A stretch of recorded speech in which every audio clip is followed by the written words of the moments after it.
Hello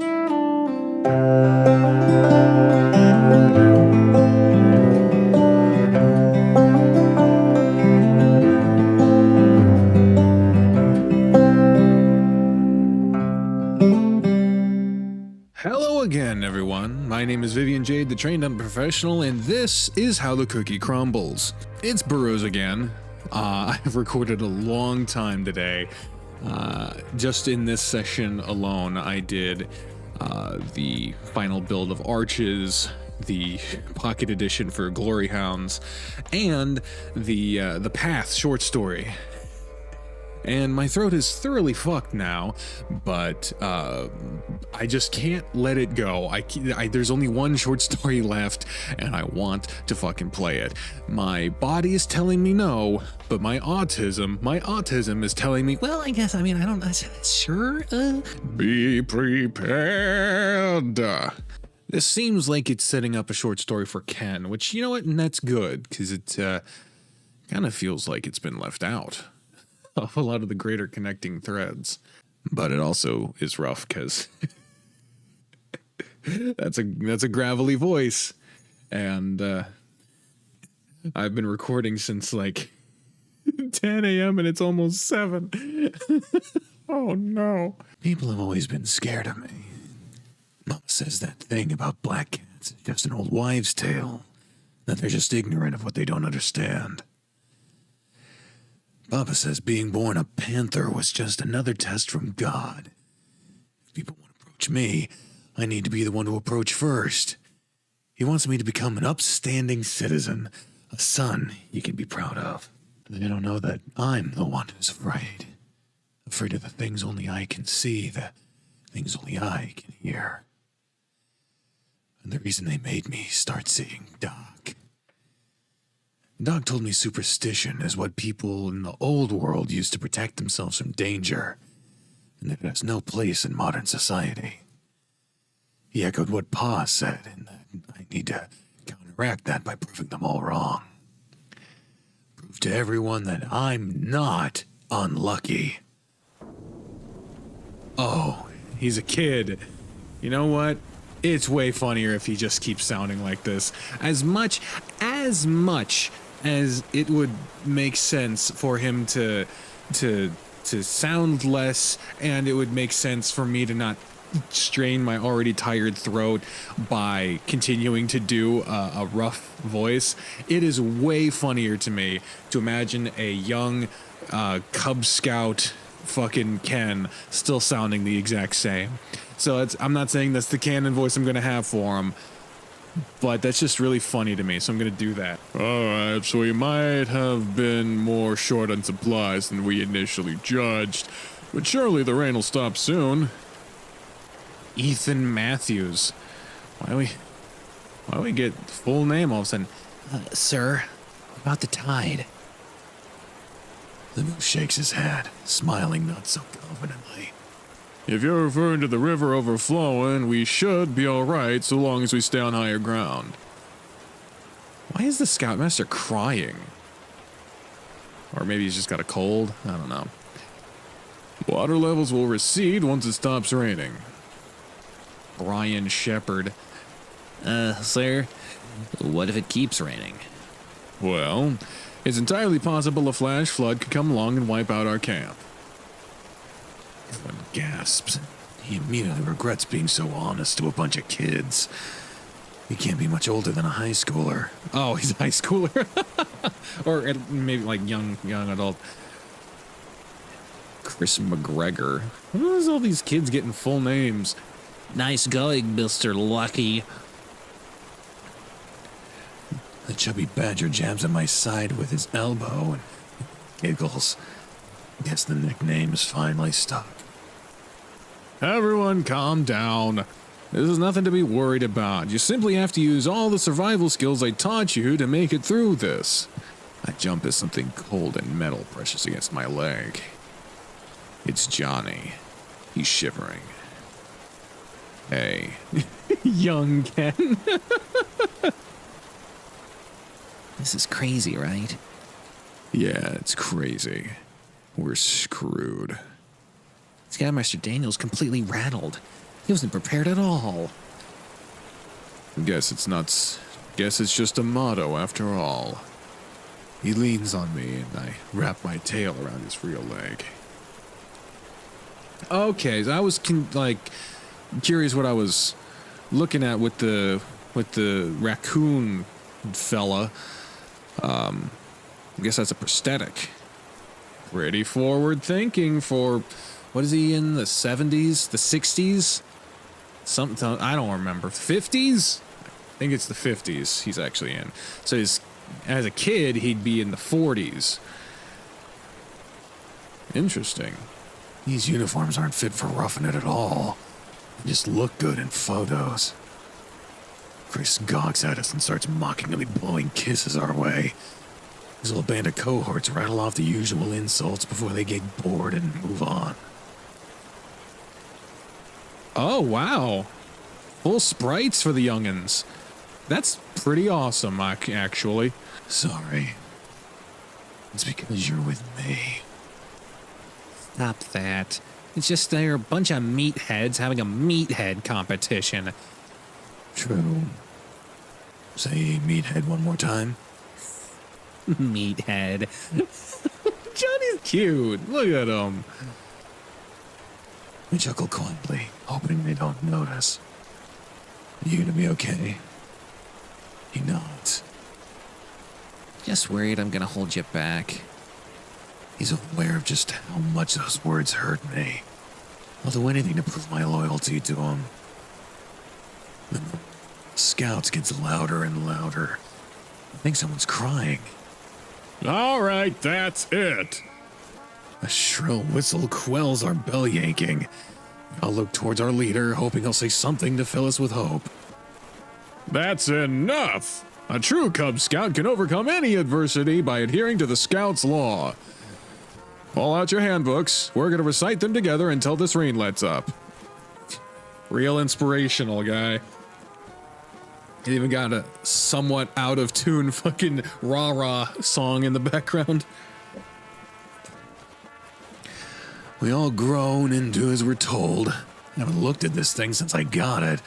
It looks like I'm not alone, given how pristine everyone else's looks. Repeat after me. The 12 principles every scout must aspire to are to be trustworthy, loyal, helpful, friendly, courteous, kind, obedient, cheerful, thrifty, brave, clean, and reverent. How the fuck are you supposed to remember that? Jesus Christ. Again. Repeat it over and over until the words start to lose all meaning. Because they had so much meaning before. Ellis Swanson says, "What does reverent mean?" I believe it's the opposite of irreverent. Okay. What does irreverent mean? Everyone laughs. Sorry, everyone laughs, including Daniel, and the mood begins to lighten a bit. Maybe repeating this mantra has done some good after all. Nobody's crying or complaining anymore. It's begun to turn into a song of sorts. What? Nothing. Just humming. Come on. He knew anytime I started humming that I was about to do something silly. He wanted in on it. I was just thinking, these laws or whatever might not be so bad. Eh? Where's Cannon? What have you done with him? Oh, my reputation precedes me. I've heard things, that's all. Didn't stop me from wanting to talk to you. What did you hear? Sigh. That you're weird, and that hanging out with you makes you weird by proxy. Huh. That's not as bad as I was expecting.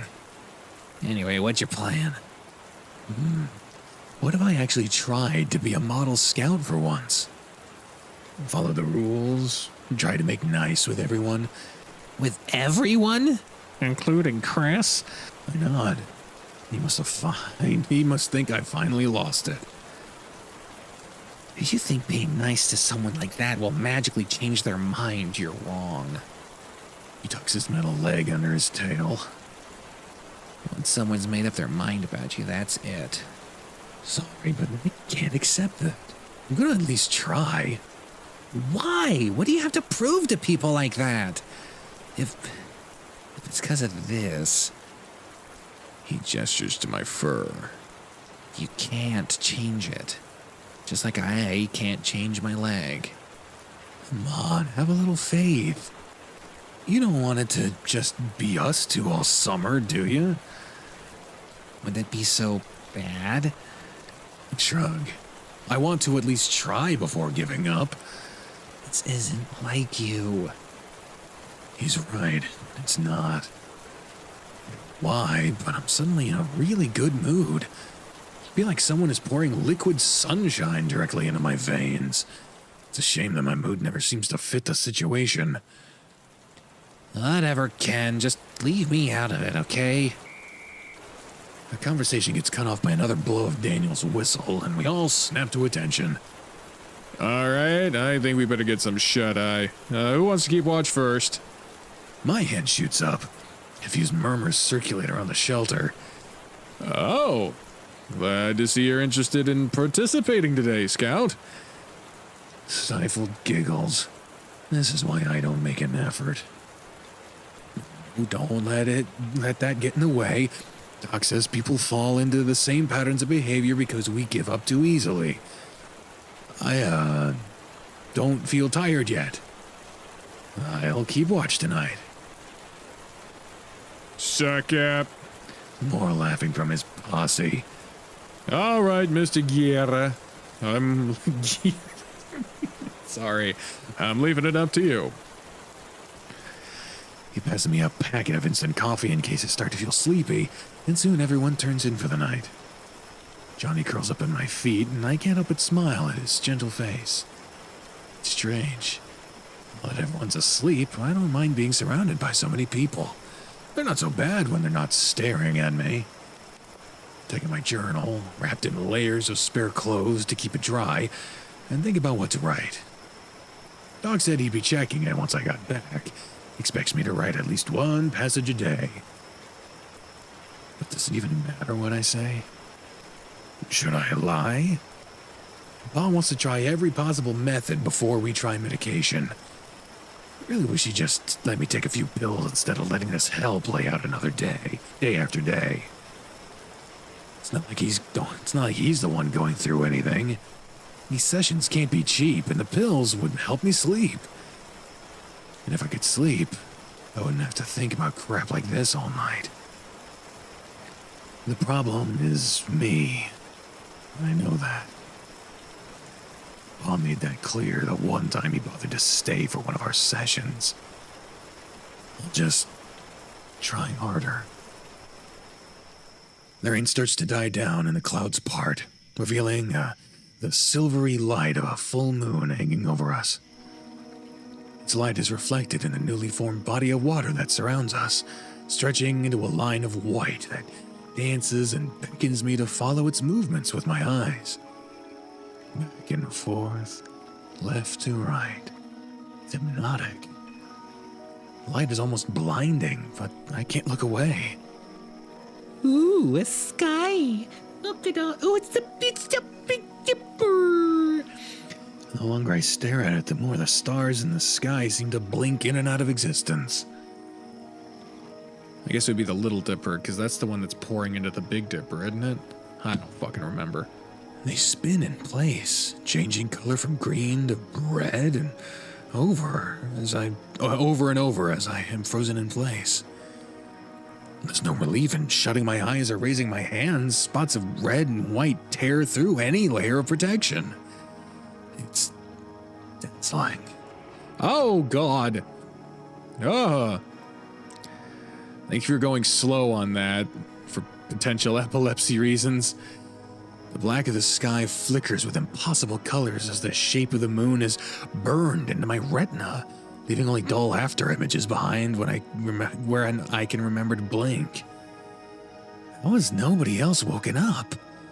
They're missing something so amazing. It must be something just for me. Yeah, that's it. Another one of those things I keep to myself, even from Doc. just get in even bigger trouble if people knew. It's all right. I'll just keep watching this glorious display until the sun comes up. I want to tell Johnny all about it, but won't. It's too bad it can't just be us here, alone on this little island. Oh! Thinking about him manages to melt away whatever bizarre event was happening in the sky, and I can focus again. I pull out my handbook and start going over the rules again, hoping to have them memorized by morning. A good scout should be able to abide by the following laws. Oh, that's cute. Trustworthy. Tell the truth and keep promises. People can depend on you.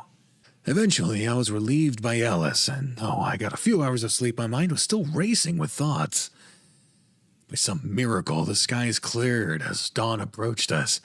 Maybe Daniel's worth his salt after all. The kids began to stir, morning light stinging their tired eyes. I gently nudged Johnny awake, and he yawned like a little puppy. Everyone sits in stunned silence as they take in their new surroundings. The flooding was worse than anyone could have imagined. The forest floor has been reduced to individual islands of grass, divided by churning rivers of dirty water. Cheese and rice. Jiminy Christmas. Daniel's gentle snoring stops and he shoots awake, panicking at the dire situation. Holy hell! Demerit! The surly moose stomps over and scratches the binoculars off the stoat's neck. Or snatches them, didn't scratch them. Taking a few in the new landscape with his mouth agape. This isn't good. With the ground this saturated, it could take days for the water levels to recede. Does that mean help isn't coming? Something flashes through Daniel's mind, and he rushes over to his bag, desperately rifling through it. Come on, come on. Junior! A younger moose jumps, and we all move away from him, forming a circle. Yes, sir. Did you pack the emergency flares like I asked? You didn't ask, so... He rushes over and starts shaking his sibling, their horns clacking together. You dunce! You should have known! I'm sorry, sir. I was only following your orders. Damn. Damn, man. Damn. He pushes the young moose away and turns around, pinching his brow in frustration. No, it's my fault. You were just doing as you were told. I should have known better than to trust you with something so important. Man! That was one of my dad's favorite fucking methods of punishment. Oh, that stings me. I could practically hear his brother's heart shattering. Well, I'm open to any ideas on how to salvage this mess. Finnegan Del Monte, my God. From us? But we're just kids. You're scouts, damn it, start acting like it. Nobody dares speak. We're cold, tired, and hungry, and well out of our league. But I can't help but remember last night's vision. The dancing moonlight practically begging me to dive in. To claim this new world as mine. Anyone? Oh, he's drifting. We're losing him. The light reflecting off the water tickles my brain again. The sides of my vision start to stretch into infinity as I stare, unblinking, at this bounty provided for me. What's wrong with the freak? Johnny whacks my leg with his cane and breaks me out of my trance. Uh-huh. Everyone's head turns towards me. Daniel's tapping his foot. Well? I gulp, but it's all right. I just thought of the perfect plan. Oh, here's the da-da-da-da song. I was thinking, if we use the inflatable raft to navigate through the channels, we could try to find a bigger patch of land to set up camp on. You know, until help comes for us. He scratches his chin. That raft could only fit about 4 of you. 3 if I'm on board. I know that. That's why... I look towards Johnny and he shakes his head for me to stop. Why, I volunteer to go first. Everyone who's and ahs. Daniel looks more confused than impressed. With all due respect, Cat, why are you suddenly so interested in participating? This is my chance to prove myself to him and everyone. But I can't just say that. I'm just trying to be a good and honest scout, that's all. Johnny rolls his eyes. Come on, give me a little credit. Oh, here we go. Chris pushes his way to the back of the crowd, towering over me and Johnny. No way in hell! Demerit! No way in heck! I'm letting the newbie take all the credit. I volunteered too. Crap. Splendid. Then I suppose I'll... Johnny grabs the youngest Swanson brother and drags him next to us. He's staring daggers at me. We'll go too. You just stay here with the other scouts. The stoat reaches for his brother to save him. Alice suddenly develops the ability to whistle, looking away coyly. Great. Looks like that's settled. Daniel nods and orders Junior to start setting up a raft.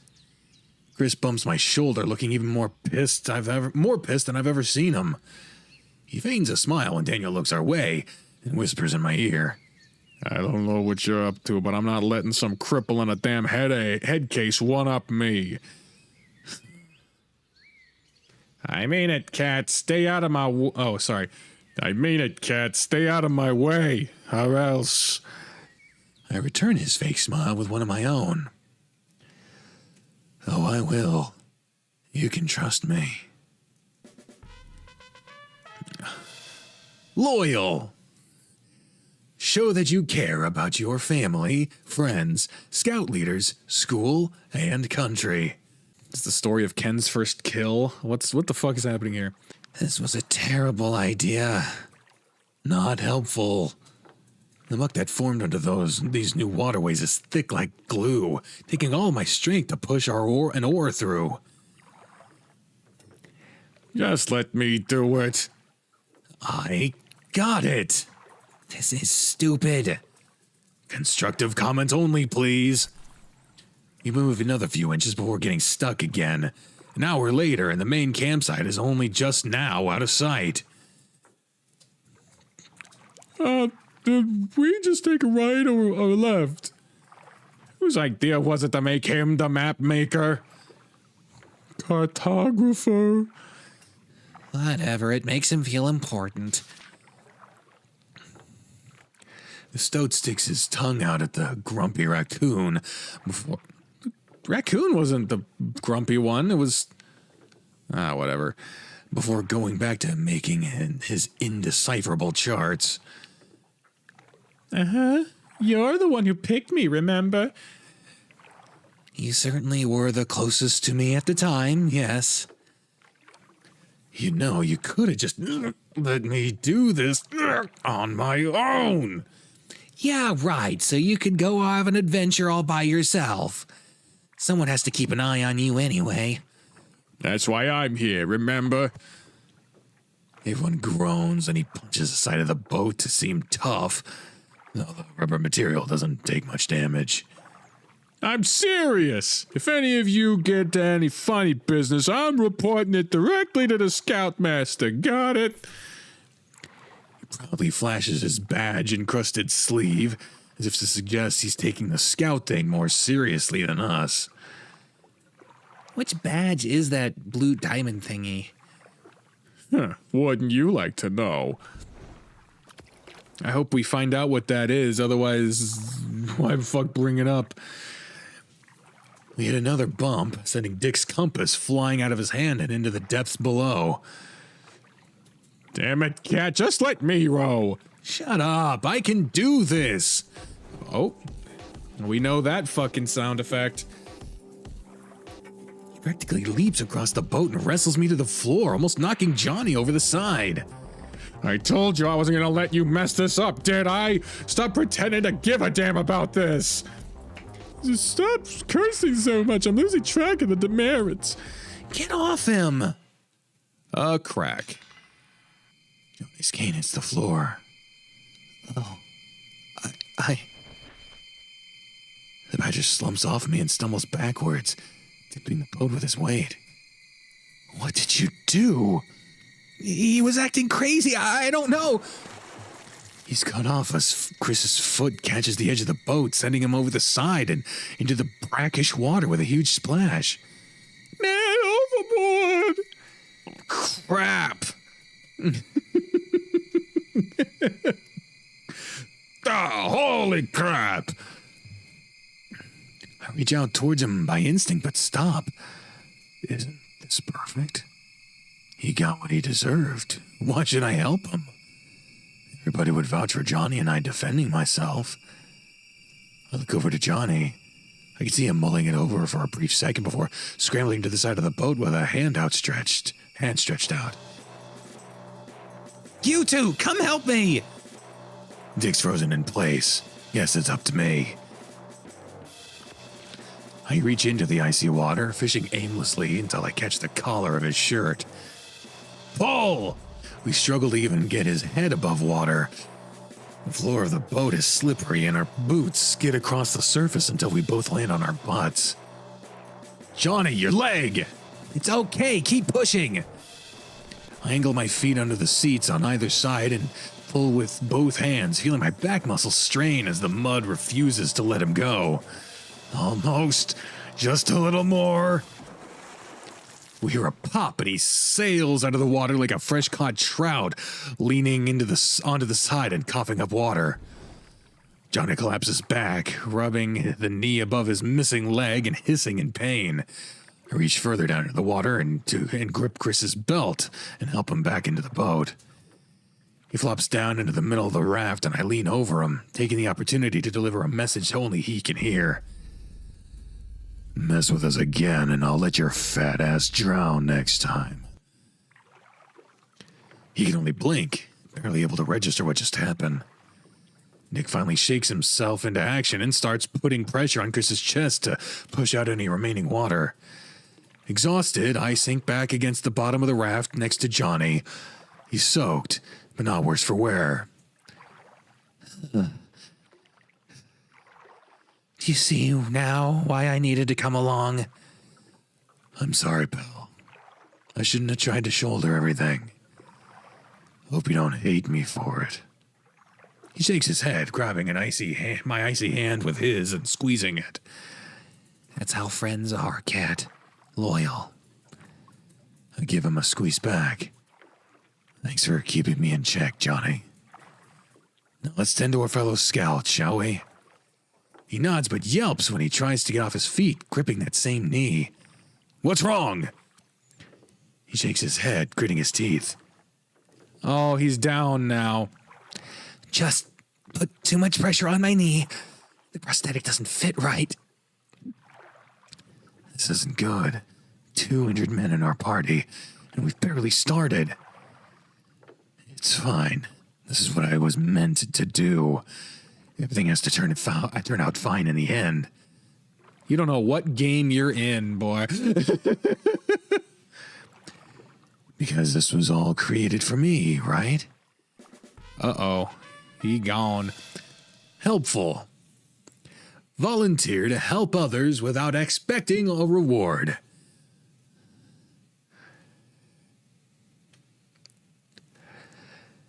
Chris finally starts to come around, having finished coughing up enough water to fill a fishbowl. Did you guys actually save me? Yep. Even after everything, I...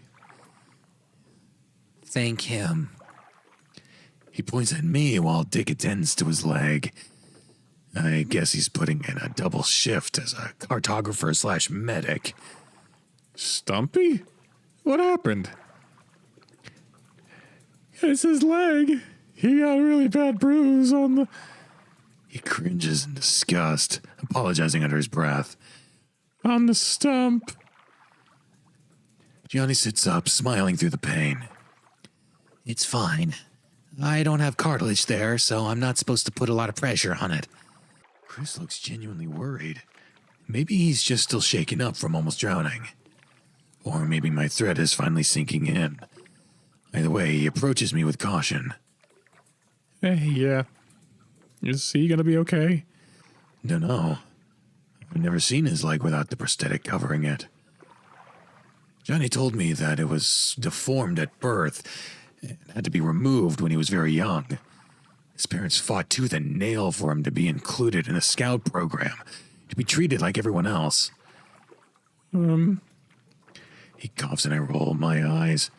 I'd be coy now. I have the intermediate medical assistance badge. I could help. Even after He shrugs. It's my fault for starting a fight, and I did say I would be an exemplary scout on this expedition, didn't I? You did. That's what I was trying to do. He puts a hand on my shoulder and shakes his head. Showing off isn't what the scouts are about, Cat. Then, what is? He nods towards Johnny. Right. Fine then. Show me how to help him. Oh, I don't trust. Dick gently backs away. Yeah, I said that right. It didn't sound right, though. And lets us get to work. Chris shows me how to make a cold compress with a rag. I keep his leg elevated until the pain starts to subside. So there's more to you than just being a meathead. Do you feel good enough to put the prosthetic back on? He nods and sits up, retying the laces around his stump and cinching it tight. Thanks, you two. Really. Hey, I helped. Recovered and motivated, we get back to it. I let Chris take the oars for a while. It felt good to help, and I almost feel bad for what I said to him before, but I need him to still be afraid of me. If we become friends, something bad will eventually happen to him. It's only a matter of time before Johnny gets hit by my bad luck. Anyone who'd want to be my friend is gotta be crazy. Friendly. Be a friend to everyone, even people who are very different from you. This framing devices is amusing me. We start making some headway, and tall trees start to peek out from beyond the horizon. Beyond the horizon! Yeah, it's a really good song by Poets of the Fall. Everyone but Dix kept silent. The energy is tense, despite having made amends. Chris has been awful fidgety, too. He taps my shoulder to signal a change in shift, and I nod, getting up to change seats. He puts a hand on my shoulder, and I can tell he has something he wants to say. What? Well... You already apologized. Don't drag this out. Actually, he didn't, but the sentiment was there. No, it's not that. Then what? No, it's just... I think we're more alike than I thought before is all. You showed good instinct back there, and your heart was in the right place, I guess. I think we got off on the wrong foot. Would you want to consider being friends? At least for the rest of the mission? God damn it. Are you serious? Even after what I said back there? Come on, I know you didn't mean it. I did. And when we get back to camp, I'll tell the other guys to lay off you. Deal? Please stop. I don't know. You're gonna get hurt. Too bad. I already decided. Jesus, that's a very aggressive way to say it. He hands me the oars and moves to the back before I can finish protesting. Well, that's that. You've made another friend, Ken. God damn it. Courteous. Be polite to everyone and always use good manners. Are we going to go through all 12 of these fucking things? Jesus, crime in Italy. After another hour of rowing, we managed to find a large mass of land surrounded by trees on every side. We all agreed that it'd make good shelter and climb out. We collectively sigh as our feet touch solid ground after spending so long in that blasted raft.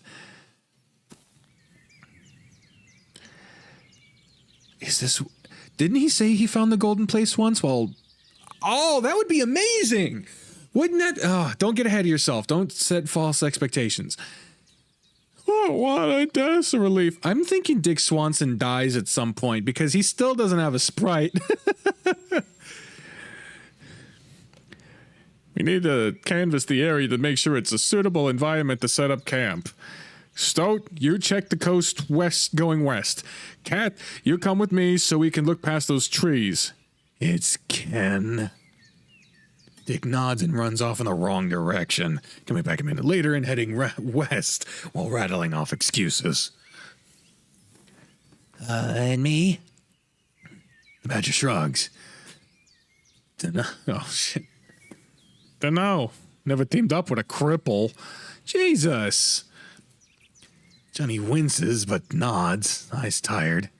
What did you just say? I'm just being realistic, Ken.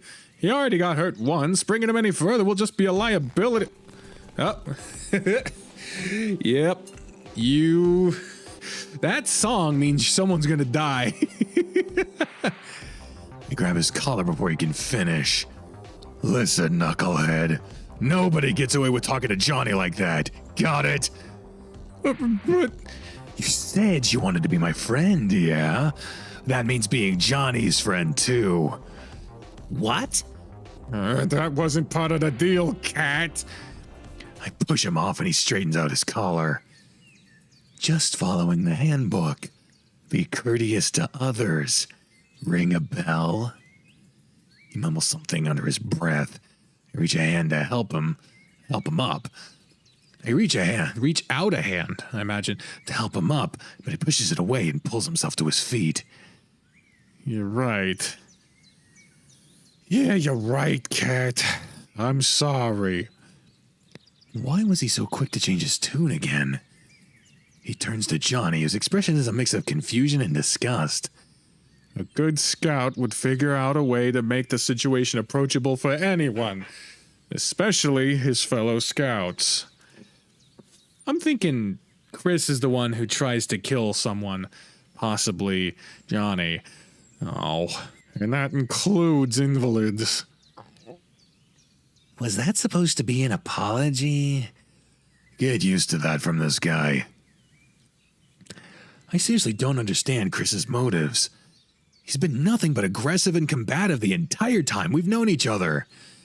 Is he really trying to change for the better, or is he doing it for selfish reasons?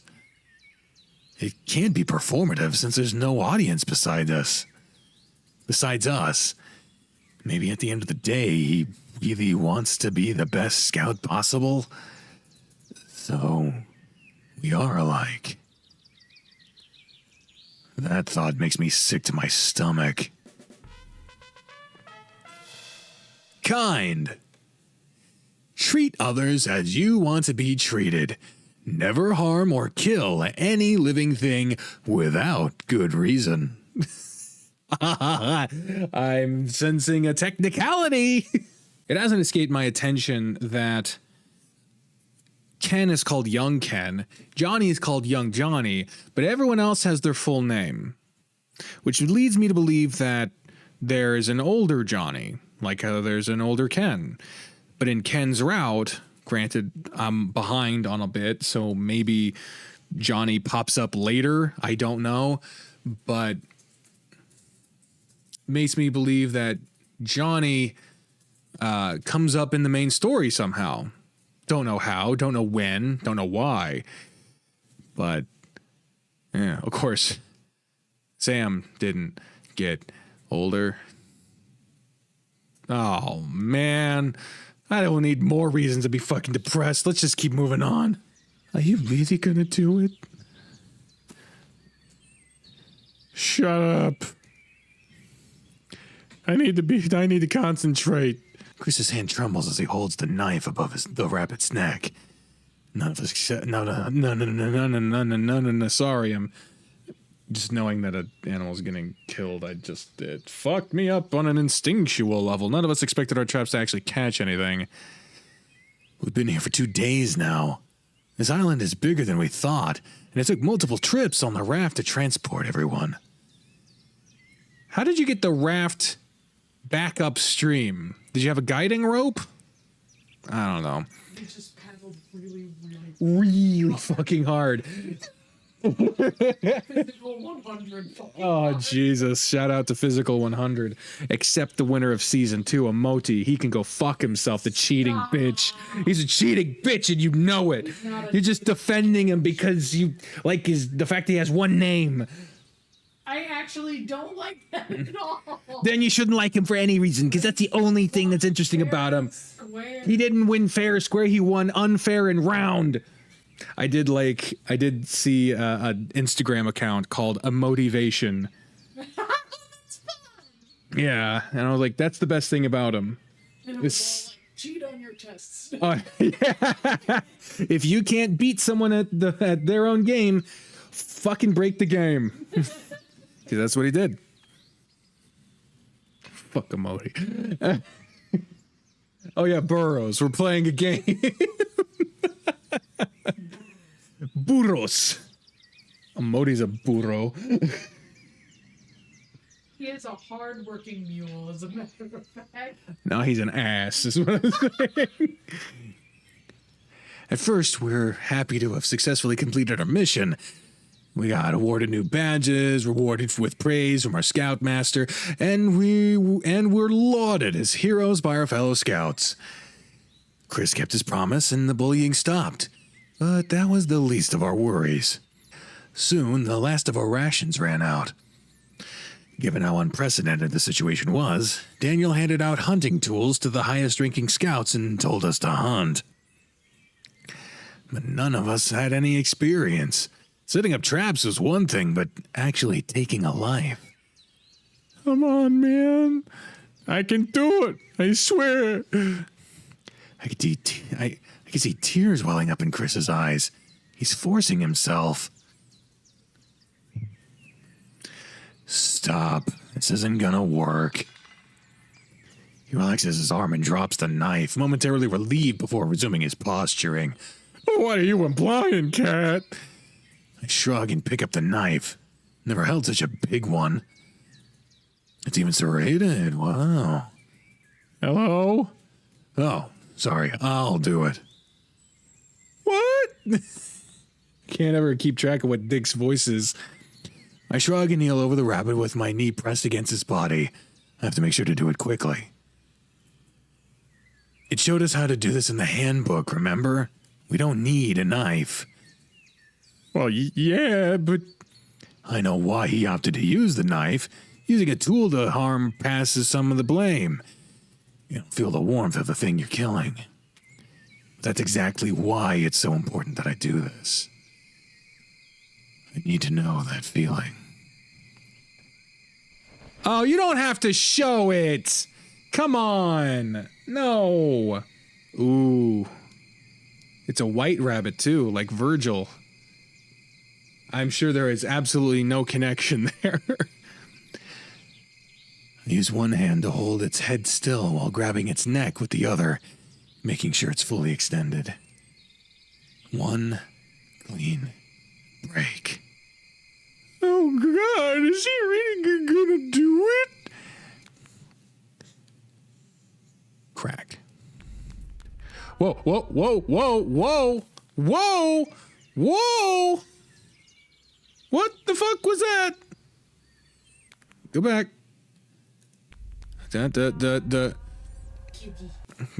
There were others.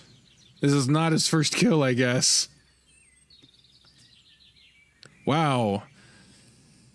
The horror of it soon wears off, and my companions cheer. Chris pats me on the back, giving me a smile of approval.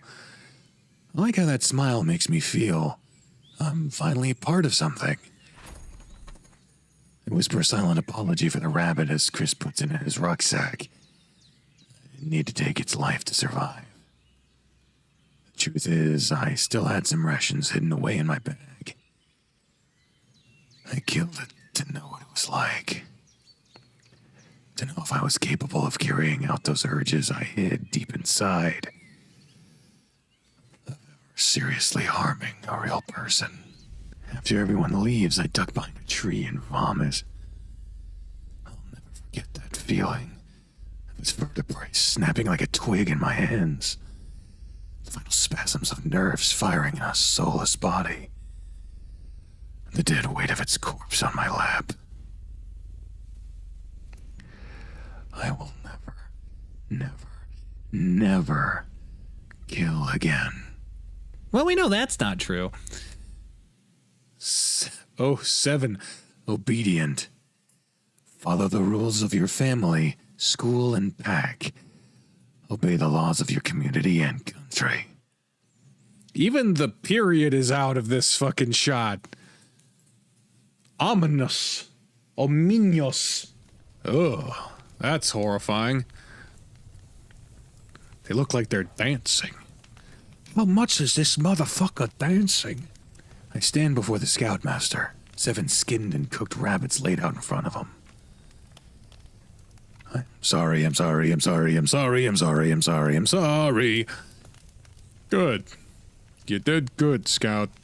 I'm proud to see how seriously you're taking this program. You've started taking this program. Thank you. Honestly, I was hesitant to let you take that solo mission. You got me in a bind. Thank you. This place was a godsend, don't you think? All of the wildlife seems to have fled to this little island after the flood, so it's abundant with resources. He takes another life from a speared rabbits. I think that's the second typo in this short story. My stomach quivers. Why did you want to see me, sir? Straight to the point. I like that about you, Mr. Guerra. That's my father's name. Just call me Ken.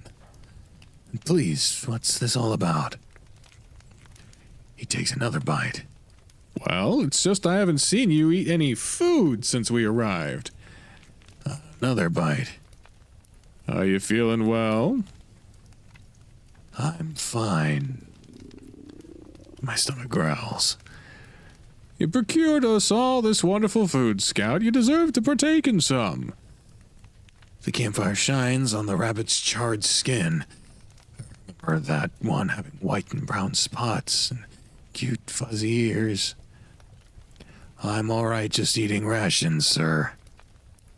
Ken, we need you in top form if you're going to keep performing like you have been.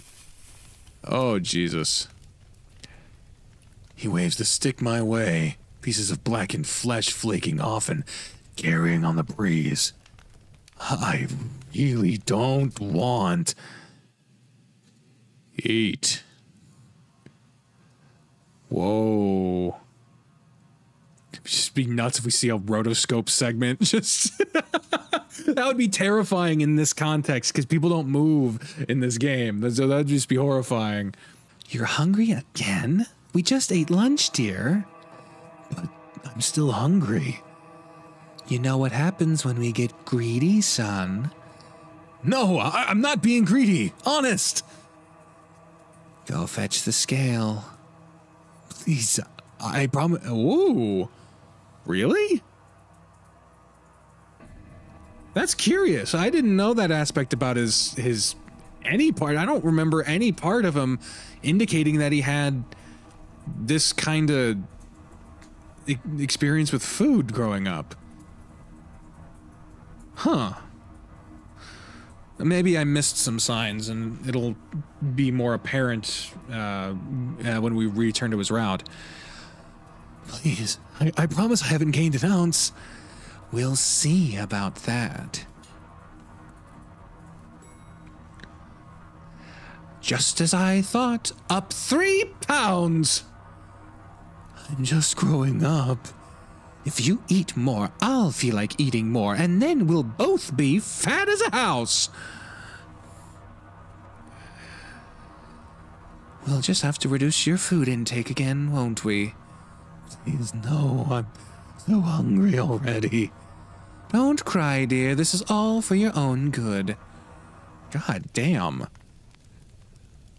I won't say it again, boy. Eat.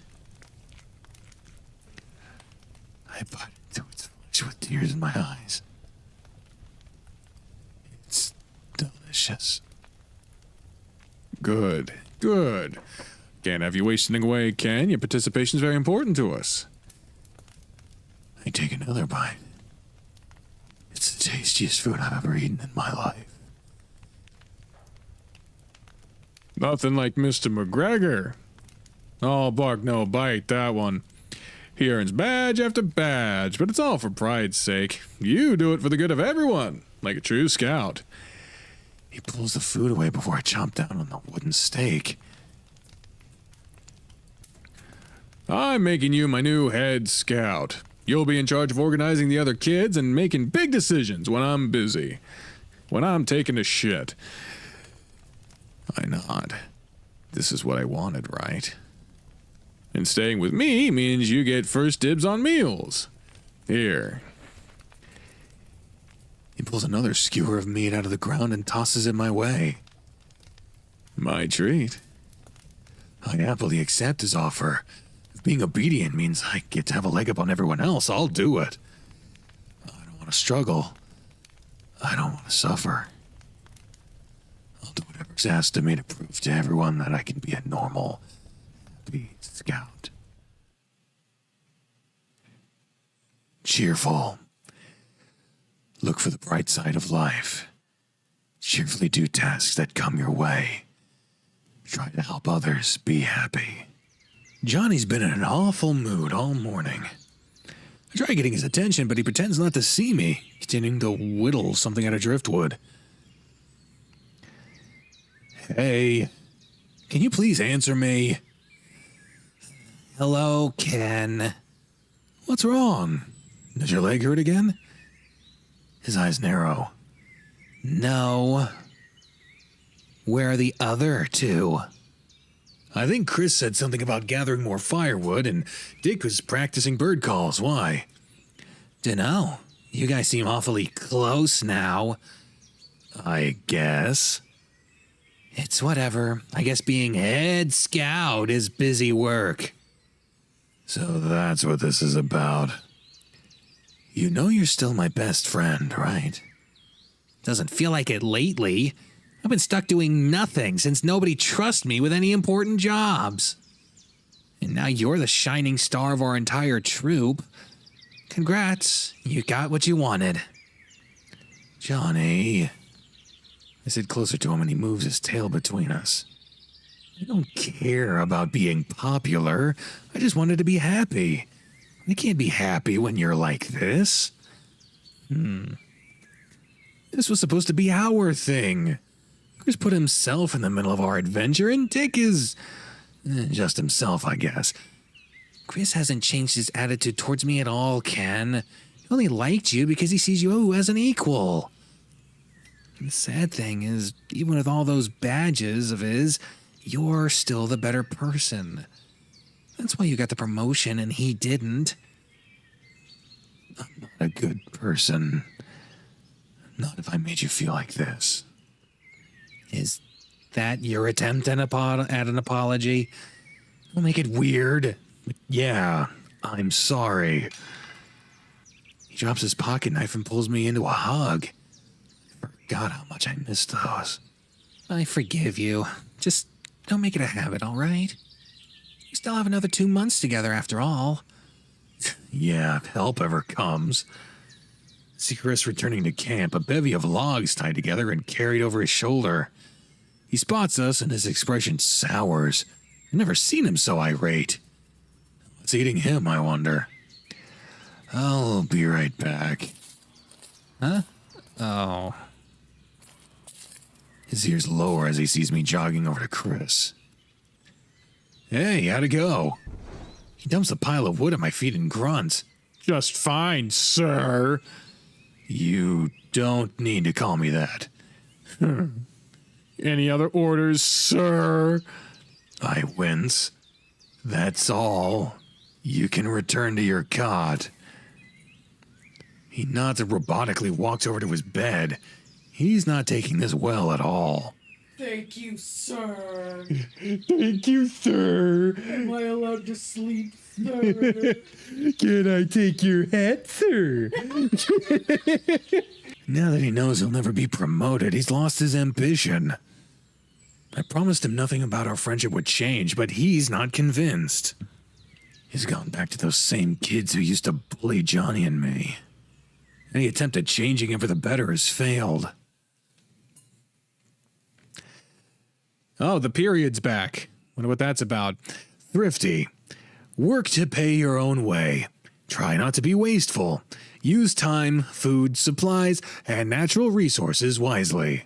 A week later and help never came. Our radio got washed away in the flood and our bugle can't reach the ears of any other nearby camps. Whatever morale we had due to my actions is long gone by now.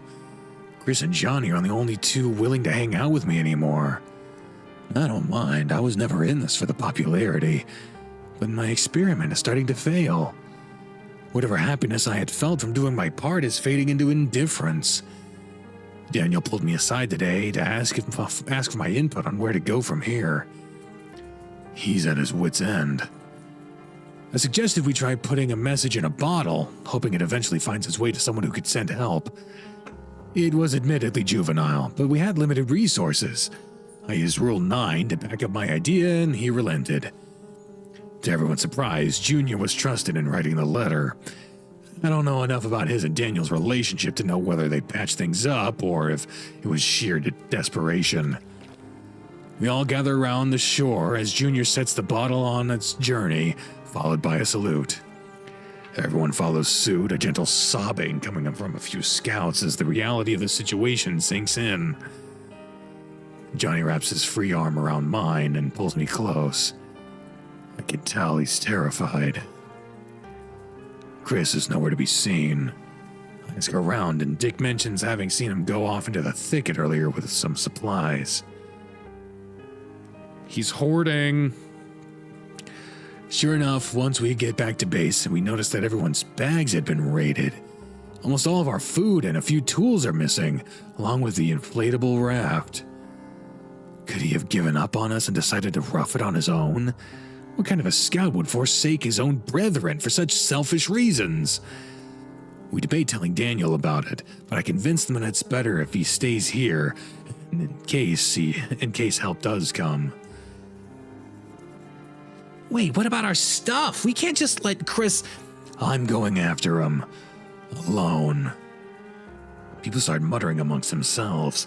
Feeling of confusion soon turn to agreement. Ken, you can't. He's dangerous. It's my responsibility. No, it's not. You're... He gently slams a fist into my chest, barely making an impact. leaving me behind again. I can't let you get hurt. You're too important to me, Johnny.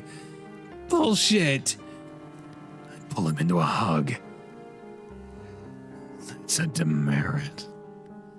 We cry it out on each other's shoulders, not caring who sees. We've all reached our emotional breaking point. Cover for me. If I'm not back in 30 minutes, send help. Kiss. Yeah, seriously, right? You bastard. I grab my bag, successfully hidden under my cot and spared the thievery, and head towards the tree line. Time to clean up another mess. Brave.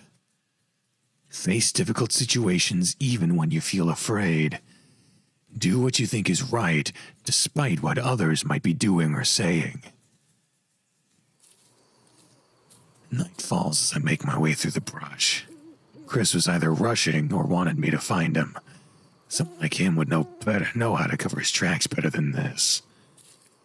I I grip the hunting knife in my left hand. I need to be ready for anything. The starlight isn't enough. I need to use my lantern. No, not yet. Even without it, I'll be able to see my eyes in the dark. I'm already at a disadvantage. But when it's dark like this, the voices come. The one that tells me everyone's lying to me.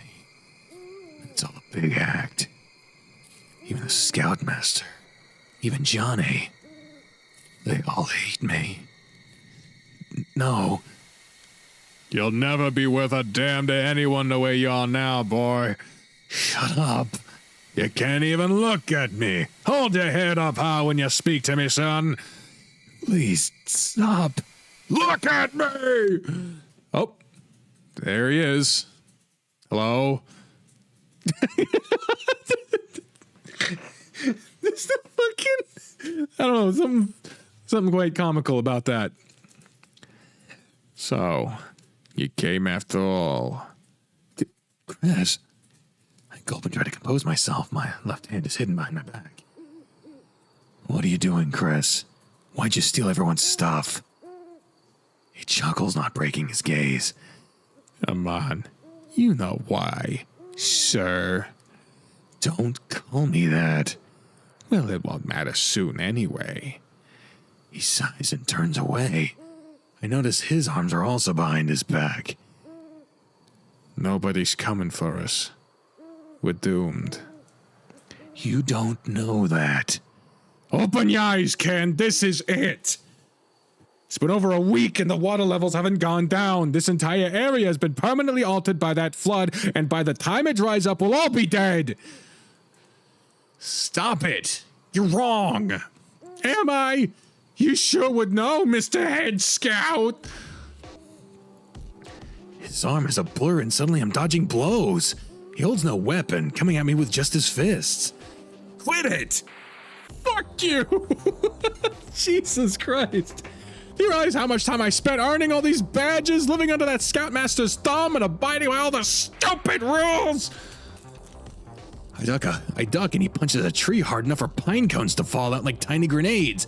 That should break his hand, but I guess there's species features here. I've been coming here for 6 summers in a row. No sleepovers, no trips to the beach, nothing. I'm warning you. Stop now. He goes for my stomach and I narrowly dodge, stumbling back against a tree. Shit, my shirt is stuck. And then you come along, not giving a shit about any of this, until you see an opportunity to usurp my position. You took everything from me. Give it back. Final warning, Chris. He lines up a shot, aiming at my face with no hesitation. Give it back. Oh, that wasn't the punch. That wasn't the punch. There he is. Oh, wow. Even the knife is property of Cub Scouts. Yep. He has stabbed him right in the gut, right above the waist. That's as gut can get. Oh. Oh my God. He stabbed his dad? What the fuck? That's it, boy. You finally stood your ground. No. Just like you said, everyone who gets close to you gets hurt. Nothing ever changes. Now, stand tall, shoulders back, tail straight. No son of mine will ever look disheveled during such a momentous occasion. Please, no. The rabbit wasn't enough, was it? Oh, those ducklings behind my work. It had to be the ducks. God damn it, I love ducks. Holy shit. Damn, what the fuck kind of crucifixion ass shit is this? Holes in the hands and a crown of thorns? This is getting a little direct. Oh, God. Yeah, oh shit, I didn't even realize that. His name is now God.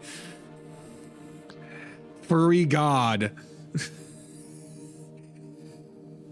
You didn't think I knew about those, but I did. I know every move you've ever made. Every impure thought you have ever had.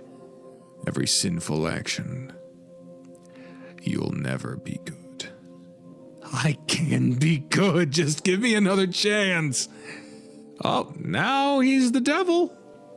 Or not. I don't know. Father/God. Mercy's for those who deserve it, my son. Now, be an obedient child and put that miserable creature out of its misery.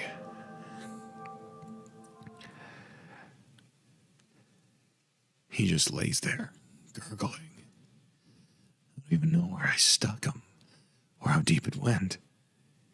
His eyes plead with me to go get help, apologetic only when he realizes he's been utterly defeated by me in every way. I warned you. I drop the knife and look at my palm. It's stained and dark, syrupy blood around where I grip the handle. Oh God, I'm so sorry. He tries to talk, but I can only hear more pops and gurgles. I fall backward and crawl away from him. I can't look. I can't. Has it been 30 minutes? Because then Johnny's going to show up. Help. I twitch. He's still alive.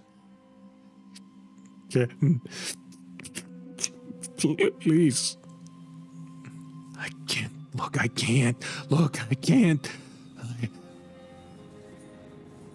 Hi, Spoofy. No, look.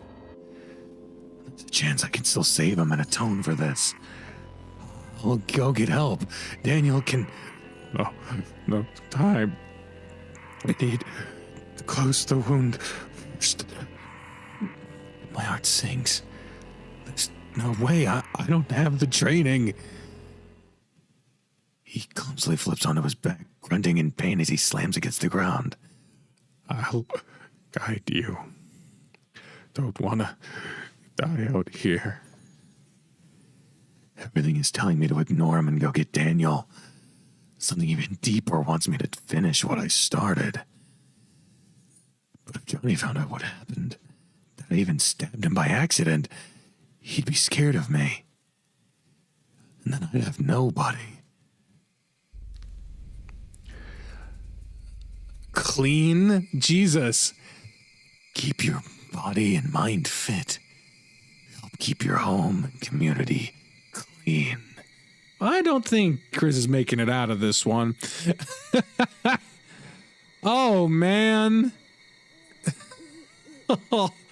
Oh, man. You need to clean the wound with alcohol. I had to fight all my instincts not to gags I unbuttoned his shirt and full view of my handiwork. It's hard to tell where it starts with all of this fur. But soon I find the gash on the side, on his side still oozing blood. Thank God I didn't get your stomach. He nods, oddly tranquil. Right. Disinfectant. I scramble to open the first aid kit. My hands are still slippery with this blood, and I dropped the bottle a few times before managing to unscrew the cap. Pour some on a rag and press on the wound for 10 seconds. I ready the cotton ball and brace for what's about to happen. Sorry. Oh. I press the alcohol-soaked rag against his wound, and he screams loud enough for his voice to crack. For the first time, Chris feels like any other kid my age, and not an imposing force. We're really just weak, helpless kids. I count to 10 and pull back the rag, tossing it to the ground after seeing how quickly it absorbed his blood. He grabs a nearby branch and snaps off the smaller twigs and leaves, waving for me to move closer. His voice is only a hoarse whisper now. I need you to sew it closed. Sew with a branch? What? What? My entire body goes numb. Those words repeat over and over in my mind. I'm no closer to understanding them. It'll be just like a day in my shop. You always loved threading needles for me, didn't you? I can't, Chris. I need you to... You don't needs to do it perfectly. Just enough. Nothing important falls out when I walk. Well, it rises faster than I can move away, and it's all I can do to turn my head so it isn't all over him. Okay, I'll try. The future has a wicked curve to it, and I feel amateurish trying to prepare it.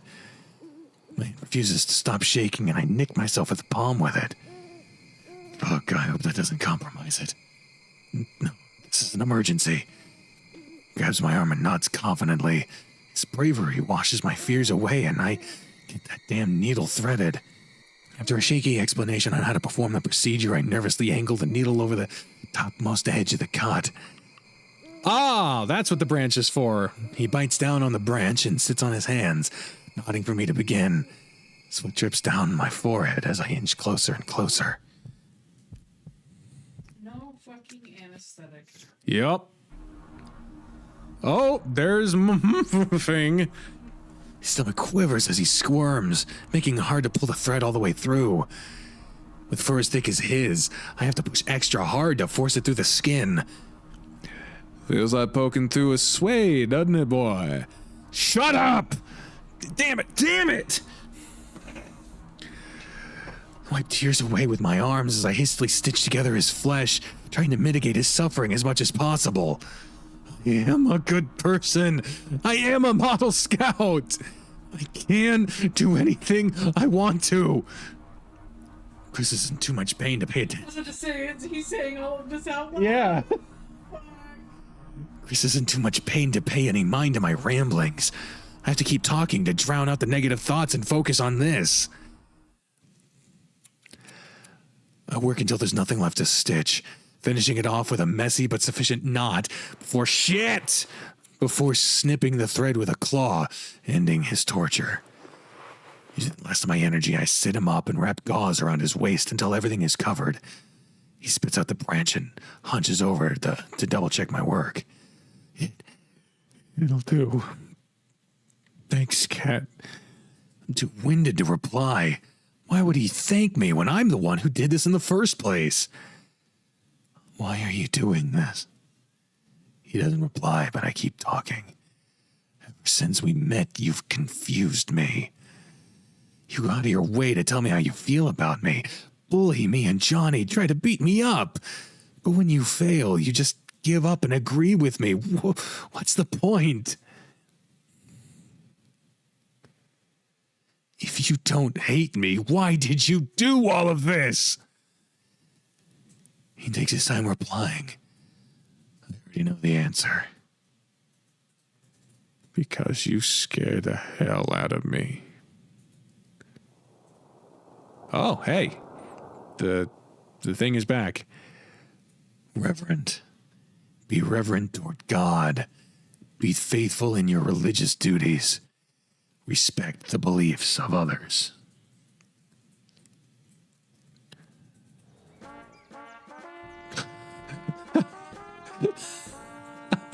The fucking rah-rah song is just ridiculous. Also, if they arrived back at camp as the sun starts to rise, then it's been way over 30 minutes. Johnny fucked up. Anyway. What? He said send help after 30 minutes. Night was falling when he left, and the sun's coming up when he came back. Johnny just didn't do his job. We arrive back in camp as the sun starts to rise. Everyone was waiting by the forest edge for our return, Johnny and Daniel being front and center. Ken! He limps towards us, his smile dropping as he assesses the situation. Before we can react, Johnny tosses Chris's crutch and falls on his butt. Hey, what are you doing, idiot? I just can't help it. When I see a cripple, I need to help him. Yes. I let a laugh slip out, and Chris growls at me, wincing in pain as he moves off me to lean on the crutch. Everyone talks at the same time, but we more or less give them the same story. Chris ran away to get help on his own, got cut by broken glass, and then was saved by me when I found him. Daniel promises to proudly recount this lie back to my father when we make it back to the mainland. Oddly, I'm fine with that. There's nothing that happened in those woods to be proud of. The only reason we both made it out alive is because of a strange mutual respect that formed between Chris and I. We showed each other our darkest, most shameless selves last night. Our nature is as rotten as it gets. Our motivations selfish. Whoever's voice I heard was right. I should have finished what I started. The rush from defying that order, doing the opposite of what's expected of me, was worth its weight in gold. I'm still reeling from it. When the search party finally arrived with rescue boats and carried us out of that hell, everyone dropped to their knees and praised God for answering their prayers. Maybe it was the final testament in this handbook to be reverent, but I know better. If I listened to the God in my head, nobody would be left alive. Me and Chris agreed to never meet again after we got out of there. It was more exciting to keep this snapshot of him and his worst self than to see him grow into a normal, respectable adult. Johnny picked up on this and perfectly played the role of my counterpart, keeping me in check when that darkness threatened to spill over. I don't need any other friends. I just need him. I love him. He feels the intensity of my love and keeps his distance. I don't resent him for it, because he knows the truth that everyone is afraid to say it out loud. Being around me is bad luck. Nobody is immune. Now, I wonder how much of this I should tell Doc. The end. Wow. So, I mean, do we ever see Johnny again? Damn. I want to check to see the timeline here. I'm just going to load up any random save file. Geez, 2022? Is that really the last time I played the Gabriel route? Holy shit. Damn, we go back to 1830? That's ridiculous. Okay, same senior. I'm checking to see if Johnny is in this. Because if Johnny is... Jesus. Sorry. Just saw Sam commit suicide. I'm like, fucking hell. Yeah, okay, Ken is born. Yeah, Johnny isn't in this. So unless Johnny shows up at some point later on, and then gets added later, it's not going to be the thing. All right, well, that's it for the short stories that are available as of now. What build do I have? The 0.14 update. So I guess when we get back to Burrows, I'll be checking out the updates to the main routes. I won't be doing that today. I have recorded for hours at this point with breaks in between, but I'm done for today. That's for fucking sure. So until next time, thank you all very much for joining me on this background into how Gray and Virgil, I guess, got intertwined and how Ken got as fucked up as he is sort of most of the way. It sounded like there was way more shit going on, because of course there is. Nobody in this game can just be lightly traumatized and have a severe mental reaction due to chemistry. It's all trauma based. There isn't a fucking bit of it that just is circumstantial. God damn. Anyway, thank you all for joining me on these episodes of Burrows. I hope that I can return soon with this, because if that fucking Gabriel save file was any indication, I am well behind. And this is among the top 5 games that I want to play at any given moment, so I should be playing it more often. So yeah, expect more of this soon. Thank you all very much. Have a wonderful day. Squeak. That was adorable. Have a nice day, y'all. Bye.